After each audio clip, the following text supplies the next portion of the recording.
I found a second magnet well magnet fishing, and this is how you remove it. Always begin by pulling from as many directions as possible, because your strength may be greater than the previous person's.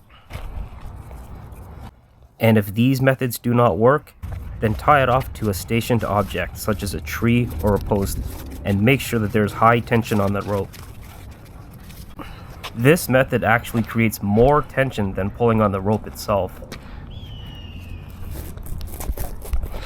Oh, I got it to move. That's a good sign.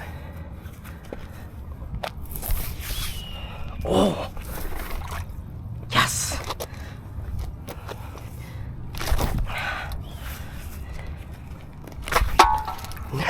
Oh, nice. Well, whoever this belonged to, sorry about your loss, buddy.